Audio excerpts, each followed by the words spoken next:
the knee to start collapsing into pronation like this. Should always be coming down through the midfoot. And that's why it's kind of useful to have the mirror while you're practicing it here for the first time. You can just kind of watch the trajectory of your knee. Okay? Kind of like the windmill, we're putting this leg out by itself. So the other leg is not going to be pitched out to the side because that's going to cause you to collapse in, but it's going to be kind of pitched directly back. Not in a full lunge position, but you're going to pitch it back like so. Probably a foot's length behind your other foot. And you're going to come up onto the ball of your foot so that left leg is really not doing a whole lot. All the weight is on this. You can imagine throwing a shot put over that wall. Okay? You come down into a unilateral squat over 90 degrees, and then as you drive through this front leg, you push the weight up in the air and diagonal. So you're squatting down. I'm not taking any weight on that left leg at all. I'm coming down, looking at my alignment, I'm driving through my flat right foot to come up. Are you okay? Yep. Okay. The last set was hard. Okay. Okay, and you can keep that left toe on the ground for balance so that you don't pivot and twist on that right knee. But that's the gist of it. Okay.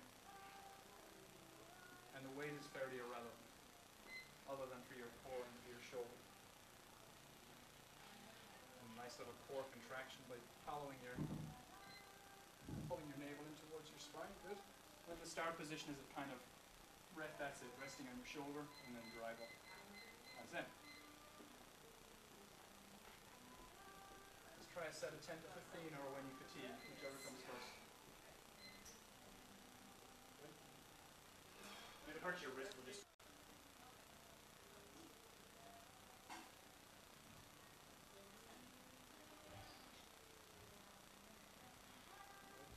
Just think about driving through the heel a little more on the left leg.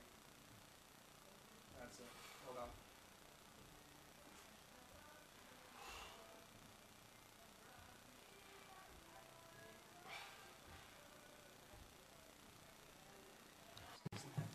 Don't get too pedantic about it. What you do need to be pedantic about, though, is what happens with your pelvis, which should be nothing. It shouldn't rotate back, which is where it's going to want to go. Okay. So putting your hand on your hip sometimes helps with this. Keep the heels together, and all I want you to do is separate the knees. Real easy if you allow this to go back. It's a piece of cake. You can do that all day. Right. But if you keep this anchored, draw your navel in gently, separate the knees, go as high as you can, and then there'll come a point where it wants to roll. That's where you stop and come back down. But there isn't any real hold with it. Just go to your max. And I want you to squeeze out 15 to 20 of these. You'll feel a little bit of a burn. Or if you don't feel a burn, your form will just go to hell. Okay. When you're fatigued, you'll start to do that. Is that the same one as when I was same muscle, my hips? gluteus medius, yeah. Gotcha. All right. And the progression of it will be, we'll go from heels together, and don't worry about remembering this because I'll guide you through it, to floating heel. Floating as in, it's in the air but it's not really moving. And then finally floating heel in extension, like that. Okay. But today it's going to be this. Obviously the upper leg is the one that gets the workout, so more important on the left, but you're going to do them both sides. Do the good side first. All right, heels together, no pelvic motion. Good. Better than me.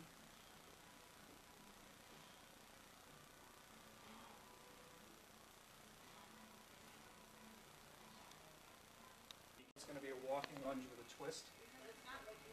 This is your hamstring. So far we've done a quad-focused one with the shot put, hip-focused one with that, hamstring-focused with this. This is 6 pounds. It's fairly irrelevant. It doesn't have to be a ball. It could be a small child or a free weight or something like that. Whatever kind of is enough to challenge you, and anything between 3 and 6 pounds is going to be fine. Because your shoulders aren't going to handle much more than 6 anyway. All right? We're going to use the length of the room here to do this, and you might make it down and back, or you might just make it down. I'm going to show you from that aspect here because this is what's important. So when you do a lunge, it's different to the squat where your knee comes over your toes. When you're doing squats, your knees come over your toes. When you do a lunge, the end position should be such that your knee is over your ankle. See that? Okay? So one thing you got to look at is the length of your stride. It has to be long enough to do that, but a good strategy is take a moderate length stride and then just think about going straight down. You're not going forward anymore. So plant and then just straight down. And your knee will end up over your ankle. As opposed to plant and keep going forward. Then your knee will toe. So the moment your foot hits the ground, just think, okay, Augustus Gloop or whoever he was, tube, your torso is stuck in a tube and you're just going straight down. Okay? And then the other aspect is from the front here, looking at your alignment, because what I'm going to do is get you to swing this ball away from your plant leg to try and pull the knee in. So if I didn't have any control, here's what it would look like. Plant, swing, and my knee would go with the ball. But that's what you're going to work against. Right? Plant, drop, swing, knee stays right over the midfoot, right over the ankle. It doesn't do that. Alright, so I've done correctly. Hopefully I can do it. Plant, drop, swing, back. Plant, drop, swing, back. And my knee doesn't follow the ball. Okay? It's pretty high demand. So this is very much technique. Yeah. In your peripheral vision, you're just looking at that knee and trying to prevent it from swinging with the ball. Plant, drop, swing, home, up.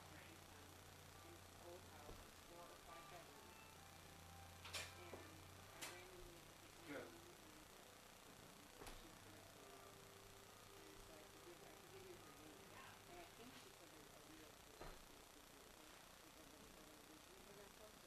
Okay, and when you come up, bring your other leg forward with it. So it's going to be plant, and then as you come up, the leg comes forward, as opposed to leaving it on the ground. So it's not like this.